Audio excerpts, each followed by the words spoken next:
Finally आइसकेको छ हाम्रो क्या यो चाहिँ मलाई कोफ्ता अनि बटर नान अचार। दिस इज डे 4 र आज चाहिँ बिहान अलिक छिटै उठेँ है म। अनि यता नजिकै पार्क रहेछ, पार्कतिर जाँदैछु। यहाँबाट त्यस्तै 1.8 किलोमिटर देखाइरहेको छ धनगढी पार्क भनेर। सो बिहान बिहान रमाइलो भइरहेछ हिँड्नलाई, दामी सनराइज पनि भइरहेछ।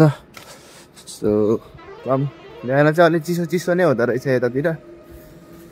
अनि त्यही हो, आज चाहिँ म सायद दिसोतिर फुड हन्ट पनि गर्न सक्छु। यतातिरको फुडहरू खाएर एउटा राम्रै भ्लग आउँछ आज पनि। सो स्टे ट्युन गाइज है त, म पार्क पुगेछु, भेट्छु अब। सो म चाहिँ धनगढी पार्क चाहिँ आएँ, तर यो चाहिँ अन्डर कन्स्ट्रक्सनै रहेछ। सो यहाँभित्र चाहिँ अहिले जान मिलेन। यही नै हो, गुगल म्यापले यही देखाएको हो मलाई। सो यहाँ चाहिँ धनगढीको ग्राउन्ड रहेछ, यहाँभित्र नै छिरौँ अहिले, तर यहाँभित्र चाहिँ जान पाइएन।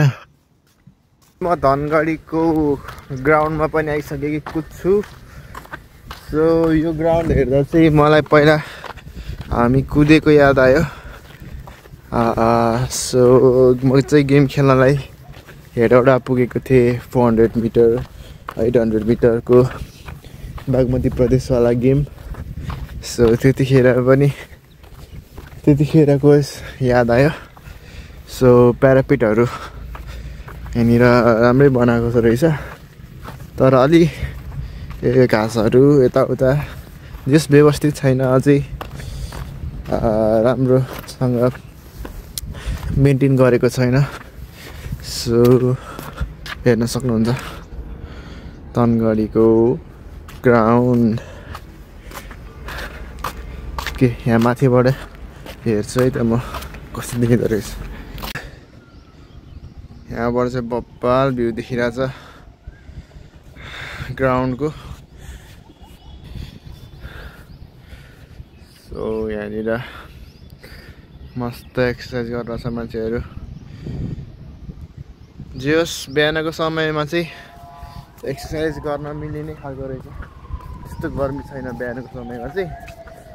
अलिक दिउँसो चाहिँ अलि हप्पै त हावा आउने क्या। अनि यतापट्टि चाहिँ के हो, ब्याडमिन्टन, भलिबल, त्यसपछि के यस्तै हो। काठमाडौँको दोस्रो रङ्गशाला जस्तै हो यहाँ के छ। सो यहाँनिर चाहिँ बाटो बनाइरहेछ, पुरै धुलो उडिरहेको हुन्छ। सो अस्ति नै म आउँदाखेरि पनि यहीँनिर हो, पुरै धुलो उडेर खत्तम बनाएको थियो। पुरै पाउडर लाउनै पर्दैन हौ यता त। यहाँ रोडमा धनगढीमा त रोडमा पाउडर लगाइरहन्छ आफै। सो डेभलपमेन्ट भइरहेछ यहाँनिरको एकदम राम्रोसँग। को ध्यान दिनुपर्ने कुरा चाहिँ बाटो बनाइरहेको रहेछ। सो कसैले माथि हेरेर हिँड्छ भने चाहिँ त्यस्तो चाहिँ नगर्नु होला। पुरै यहाँबाट खस्यो भने चाहिँ नराम्रोसँग इन्जर हुनसक्छ। सो अन्डर कन्स्ट्रक्सन एरियामा चाहिँ राम्रोसँग हेरेर हिँड्नुपर्ने रहेछ के गाइज। यहाँ कसले हो मेरो यहाँ स्केच बनाउनु लागिरहेको रहेछ, थ्याङ्क यू। सो यो चाहिँ को होला भने सिसन बानिया दाइ जस्तै देखिरहेछ। यो चाहिँ त्यो झाँक्री बाजे क्या, कबड्डी फिल्मको त्यस्तै देखिरहेछ। यो चाहिँ थाहा छैन है को।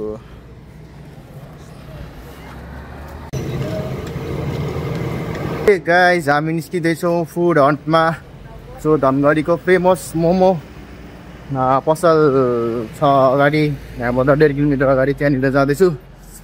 हेरौँ कस्तो रहेछ है त मोमो त्यहाँको। अनि धेरै डिसहरू ट्राई गर्नुपर्ने छ। हामी धनगढीको फेमस मोमो खाने ठाउँ बागमती मोमो सेन्टर पुगिसकेका छौँ जाउँ खाउँ अब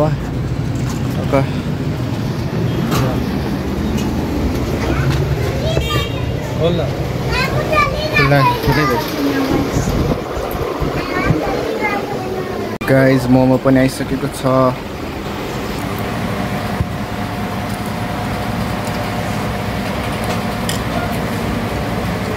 ठिकै छ राम्रै छ कैसा है अच्छा है बहुत अच्छा है बोल रहे हैं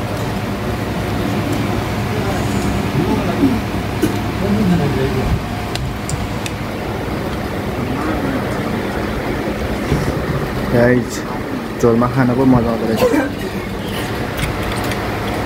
यहाँको चाहिँ बेस्ट पार्ट चाहिँ यो झोल लाग्छ झोल चाहिँ जाडोमा खाना चाहिँ मिठो हुँदो रहेछ अहिले चाहिँ स्वादमा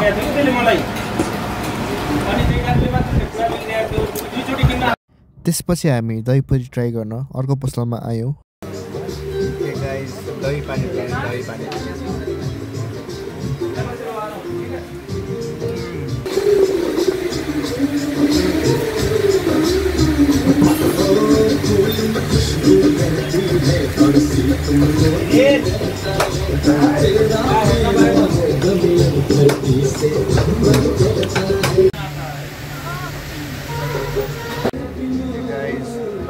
लस्सी धनगढीको लस्सी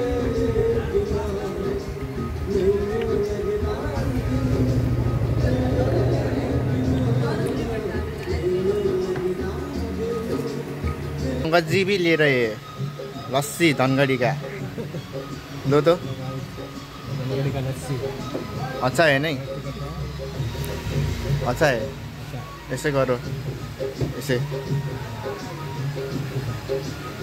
दिनु पर्दाखेरि चाहिँ मिठो त मिठो छ तर अलिक गुले गुले छ ज्यादा गुले है नहीं एक नंबर तो अच्छा तो है पर ये थोड़ा गुलिया है मेरे को ज़्यादा गुलिया पसंद नहीं पर ये ठीक है गाइस फाइनली खायो पियो एकदम भुँडी फुट्न जस्तो भइसक्यो अब त सकिन हो पुरानो गर्नु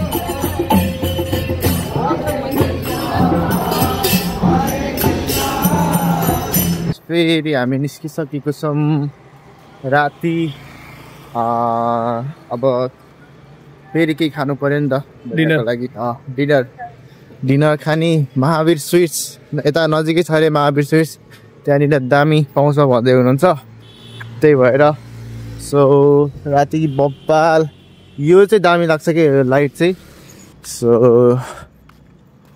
जाम के पाइन्छ त्यहाँनिर हेरौँ सो अहिलेको डिनर के हुन्छ है त आइसकेको छौँ भित्र पनि हामीले अर्डर दिइसकेको छौँ यता अब अर्डर आउन मात्र बाँकी छ कुरोमा है त फाइनली आइसकेको छ हाम्रो क्या है मसाला डोसा इसको चक्कर बताएंगे पे अभी नहीं चखेंगे हाथ धोकर चखेंगे क्या है मसाला डोसा है फर्स्ट टाइम टेस्ट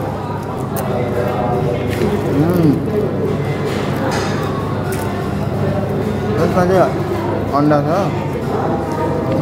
अनि काजु छ यसलाई अब तरकारीसँग चोपेर खानु पर्यो अचार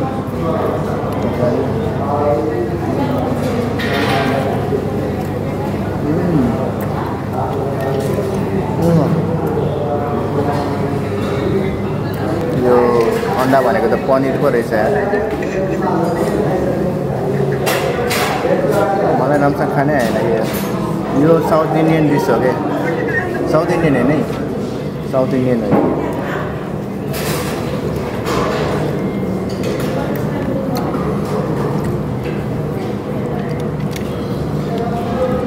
यो चाहिँ मलाई कोफ्ता अनि बटर नान अचार यो बटर नान अब खानुपर्छ यसलाई गाइस यो इन्डियन डिस हो है इन्डियन मलाई कोफ्ता विथ बटर नान नहीं बटर रोटी है ये, बटर रोटी।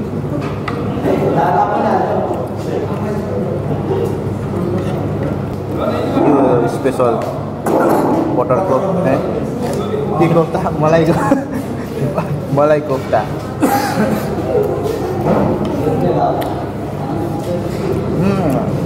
दामी छ।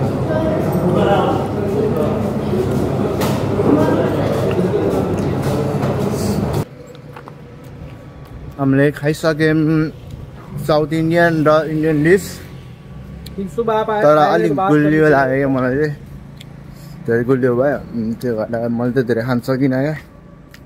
सो हामी नेपालीहरूलाई चाहिँ अलि नुनिलो पिरो टक्क भएको वाला खाना मनपर्छ नि त। राम्रो त तपाईँलाई छ, हामीलाई कहाँ छ। मजा आया खाने का?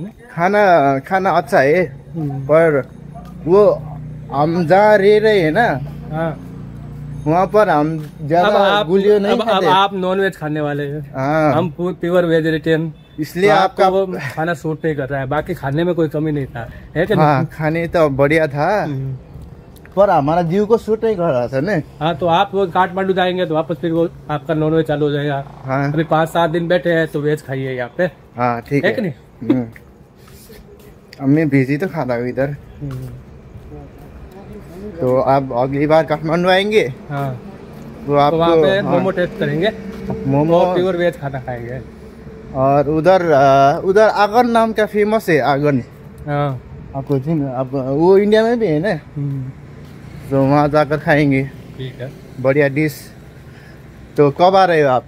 मैं आ रहा हूँ नेक्स्ट टाइम मई में, फर्स्ट वीक में, हाँ, तब भी तो आप बता दीजिएगा, हम आएंगे ठीक। और घूमेंगे। मस्त पशुपति जाना है, पशुपति जाएंगे, हाँ, और चंद्रगिरी जाएंगे, हाँ और भी मस्त घूमेंगे। बहुत घूमने का जगह है, तो वहाँ पे चलेंगे। हाँ, तो अभी के लिए गुड नाइट एवरीवन।